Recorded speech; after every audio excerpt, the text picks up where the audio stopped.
राजधानी दिल्ली के सनसनीखेज वारदात, डिलीवरी बॉय का कथित अपहरण, परिजनों से 5 लाख रुपए की फिरौती की मांग, पुलिस पर लापरवाही के गंभीर आरोप। राजधानी दिल्ली में एक बार फिर अपराधियों के हौसले बुलंद नजर आ रहे हैं। ताज़ा मामला उत्तर पूर्वी दिल्ली के मुकुंदपुर पिंकी कॉलोनी का है, जहां रहने वाला कृष्ण कुमार शाह, जो डिलीवरी बॉय का काम करता है, अचानक रहस्यमयी हालात में लापता हो गया। मामले ने उस समय तूल पकड़ा जब शाम करीब 7:30 बजे कृष्ण कुमार शाह के छोटे भाई के पास एक कॉल आया। कॉलर ने सीधे शब्दों में धमकी भी दी, 5 लाख रुपए दे दो और अपने भाई को ले जाओ। कॉल सुनकर छोटा भाई सहम गया और तत्काल अपने पिता और चाचा को इस घटना की जानकारी दी। घबराए परिजनों ने तुरंत 112 नंबर डायल कर पुलिस से मदद मांगी और फिर सीधा भजनपुरा थाने का रुख किया।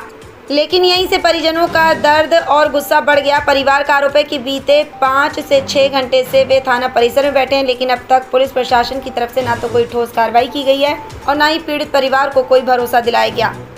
परिवार का साफ कहना है कि अगर हमारे बेटे के साथ किसी भी तरह की अनहोनी होती है तो इसकी पूरी जिम्मेदारी दिल्ली पुलिस और प्रशासन की होगी। वहीं पुलिस की ओर से सिर्फ इतना कहा गया है कि इस मामले को कल सुबह 10 बजे के बाद देखा जाएगा। पीड़ित परिवार का कहना है कि अपहरण जैसे संगीन मामले में पुलिस की ये टालमटोल रवैया बेहद चौंकाने वाला है। वहीं इस घटना के बाद स्थानीय लोगों में भी रोष फैल गया और सवाल उठ रहे हैं कि आखिरकार राजधानी दिल्ली में आम आदमी कितना सुरक्षित है। फिरौती की कॉल, परिवार की दहशत और पुलिस की लापरवाही, ये तस्वीर राजधानी की कानून व्यवस्था पर बड़े सवाल खड़े कर रही है। दिल्ली से संजय सिंह की रिपोर्ट। मामला तो यह है कि मेरे को अपने भाई के द्वारा मुझे जानकारी मिली कि मेरे भतीजे को किसी ने 5 लाख रुपए का डिमांड किया और उसको किडनैप कर रखा है, बंदी बना रखा है। और जब मैं यहाँ पे आया तो पूरी जानकारी ये मिली कि 5 साढ़े 5-6 घंटे हो गए, पुलिस ने अभी तक कोई भी सूचना नहीं दी है परिजनों को और इस विषय में अभी तक कोई जानकारी नहीं मिली है। तो कल को मेरे बच्चे के साथ, मेरे भतीजे के साथ कोई मिस हैपनिंग हो जाए, इसका जिम्मेवार कौन होगा? ये मैं पुलिस से, ये प्रशासन से मैं गुहार लगाना चाहता हूँ। मैं अपनी बात रखना चाह रहा हूँ कि अगर कल को कोई बात हो गई मेरे भतीजे के साथ तो उसका जिम्मेवार कौन होगा? पुलिस प्रशासन होगी या दिल्ली पुलिस होगी?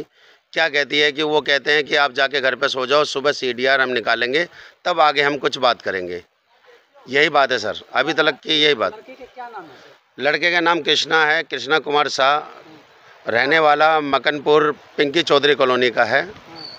वो जोमेटो में काम करता है जी। क्या किसी से कोई बातचीत हुआ, कौन है? सर अभी तक तो मुझे ना फ़ोन के द्वारा सूचना मिली है, ना अपने परिजनों के द्वारा सूचना मिली है। उनको कुछ भी नहीं पता, तो वो मुझे कैसे बताएंगे? अभी तक पूरा खुलासा नहीं हुआ किसी बात को लेके। सिर्फ बात, इतनी बात पता चली है कि 5 लाख रुपए का डिमांड किया हुआ है व्हाट्सअप कॉलिंग पे, वो भी उसके ही फ़ोन से कॉल हुआ पड़ा है। और अभी तक पुलिस प्रशासन ने उस कॉल को ट्रेस नहीं कर पाई है, ना हमारे बच्चे को अभी तक बरामद किया है। सर कौन सा थाना लग रहा है? थाना तो सर हम भजनपुरा थाने के आगे खड़े हैं, क्योंकि उन्होंने बताया था कि यहाँ पे पैसे लेके आ जाओ। अच्छा, तो क्या ये 5 लाख रुपया मांगने के क्या रीजन था, कुछ पता चलता है? सर अभी तक तो कुछ जानकारी नहीं है पूरी। पुलिस ने अभी तक क्या कुछ? पुलिस का आश्वासन तो यही है कि पुलिस तो कह रही है आप अपने घर पे जाके सो जाओ, सुबह CDR निकालेंगे, फिर हम आगे अपनी पुलिस कार्रवाई आगे करेंगे, फुटेज निकालेंगे, बैंक डिटेल निकालेंगे, तब कोई बात करेंगे। इस बीच में अगर मेरे बच्चे के साथ कुछ भी मिस हैपनिंग होता हो या कुछ बुरा होता हो तो मैं यही अपील करूँगा, यही मैं चाहूँगा कि ये इस बात का जिम्मेवार कौन होगा। हाँ, मेरी उनसे बात हुई थी, मैं अपने भाई को कांटेक्ट कर रहा था, पर वो उनका फ़ोन स्विच ऑफ बता रहा था। एक बार कॉल रिंग गई थी, फ़ोन ऑन था, बट उन्होंने नॉर्मल कॉलिंग उठाया नहीं था। तो मैंने व्हाट्सएप पे मैसेज किया था हाय हेलो का, पर उस पर कॉल किया तो कॉल व्हाट्सएप कॉलिंग पे बात हुई। तो व्हाट्सएप कॉलिंग में मेरी बात हुई तो बट मेरे भाई से बात नहीं हुई, जिनका नाम कृष्णा है, ठीक है। तो उन्होंने किसी और बंदे ने फ़ोन उठाया था, जिसने डिमांड किया कि 5 लाख रुपये आपका भाई मेरे पास है, ठीक है। मैं अपने पास बंद करके रख रखा हूँ। मैंने उनसे पूछा भी कि भाई क्या बात है, क्यों कर रखा है? उसने बोला कि कोई बात नहीं बता रहा, 5 लाख रुपये की डिमांड कर रहा है मेरे से। बोला 5 लाख रुपये दोगे तो ही आगे बात होगी। मैंने उनसे रिक्वेस्ट भी की कि भाई आप एक बार कृष्णा से बात करा दो, तो वो किसी तरीके से बात नहीं करवा रहा। मैंने बोला कि एक बार बात कराओगे, कैसा है, नहीं है कुछ तभी तो हम आपको पैसा देंगे। तो उसने बोला नहीं, उससे बात नहीं कराओ, पैसे डालो, फिर उसके बाद सारी बातें होगी। तो मैंने उनसे ये भी पूछा था कि पैसे कैसे डालने, तो उन्होंने मुझे एक अकाउंट बताया, जिसका अकाउंट नंबर मैंने पुलिस को मैंने आगे फॉरवर्ड भी कर रखा है। और वो अकाउंट डिटेल मैंने चेक किया ऑनलाइन डाल के, तो वो तमिलनाडु का अकाउंट दिखा रहा है। तो मैंने पुलिस वालों को बताया भी कि वो थोड़ा स्कैमर मुझे लग रहा है कि फ्रॉड बंदा है, क्योंकि अकाउंट अगर वो फ़ोन दिल्ली का अकाउंट होगा तो दिल्ली का एड्रेस दिखाएगा, बट वो तमिलनाडु का कोई एड्रेस दिखाया है, CA ट्रेडर्स के नाम से वो आ रहा है अकाउंट, और मैंने लोकेशन ट्रैक किया तो तमिलनाडु में आ रहा है वो। पुलिस का क्या कार्रवाई रहा है अभी तक?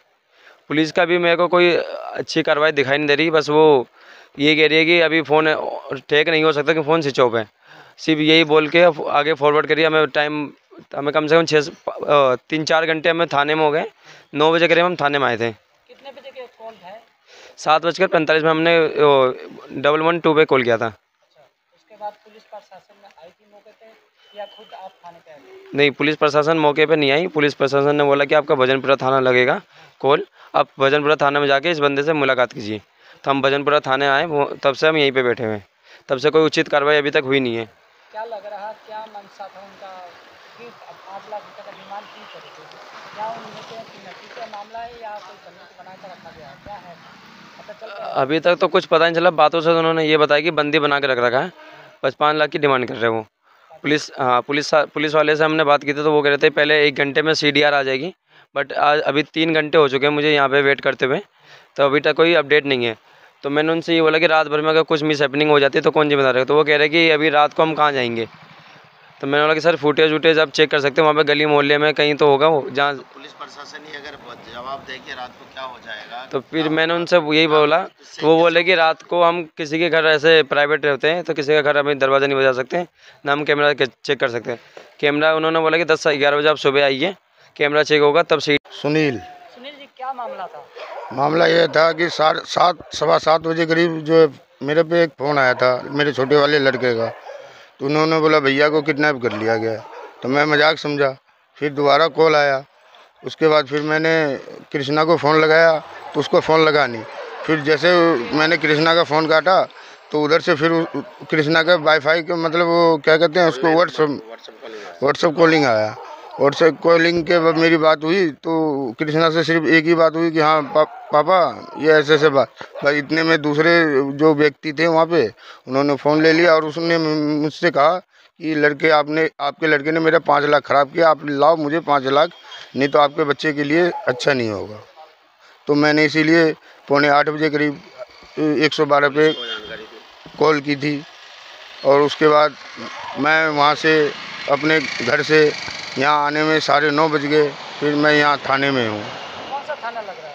ये भजनपुरा थाना है। तो आपके लड़के के जो कॉल कर रहा है कि 5 लाख रुपये खराब किया, क्या मामला था, कुछ पता चला? ये हमें कुछ पता नहीं है इसके बारे में, हमें कोई जानकारी नहीं है। आपने पुलिस को क्या इत्तला दी? जो आपसे बोल रहे हैं हम वही इत्तला दी। 5 लाख रुपए की डिमांड करी है, उसमें क्या जानकारी देना? वो सामने वाले पर्सन ने व्हाट्सएप कॉलिंग पे 5 लाख। अरे पैसा यार तुमने बोला ATM के थ्रू डालने के लिए, वही कैश निकलवाने गया था अभी, तभी कैश लेके आए हो अभी, क्योंकि मैं इधर ही था ना। इनके ये जो कृष्णा के पापा है ना, उन्हीं के साथ आया हुआ था। ये क्या नाम है, भजनपुरा की तरफ वो उतरते कि इधर ही कहीं है। तब मैं फिर अब घर गया हूँ, पेमेंट लेके आया हूँ, घर अभी आया हूँ, वही पेमेंट निकलवा रहा हूँ, पेमेंट निकलवा के डलवाता हूँ। ठीक। वो अरे मैं कह रहा था कि भाई 5 लाख रुपये जो आप मांग रहे थे इकट्ठे अभी थोड़ा मिल पाएंगे यार? 10-20 हज़ार 50 हज़ार में इकट्ठे करवा के डाल दूँ? वो तो इकट्ठे नहीं, मेरे को पूरा पैसा। अरे मैं ये नहीं मेरी बात तो सुनो भाई, मैं ये थोड़ा कह रहा कि बंदे को छोड़ दो। अरे भाई बात तो सुन ले पहले, बंदे को अपने पास ही रख ले, तो अपनी अकाउंट डिटेल में 50 हज़ार रुपये भेज दे, बाकी सुबह भेजता हूँ पेमेंट। अच्छा हाँ ये कह रहा हूँ मैं थोड़ा कह रहा बंदे को छोड़ दे। ऑनलाइन ट्रांसफर एक भी नहीं किया, कैश डिपॉजिट तो भाई कैश कैसे दूंगा? कैसे आप लेना होगा भाई? वैसे मुझे भी चाहिए। अरे तो अकाउंट डिटेल भेजो तभी तो मैं डालूंगा भाई कैश भी। हाँ मैं डालता हूँ। हाँ तो अकाउंट नंबर भेजो, मैं भेज रहा हूँ। ठीक है। रहने वाला भी उधर का ही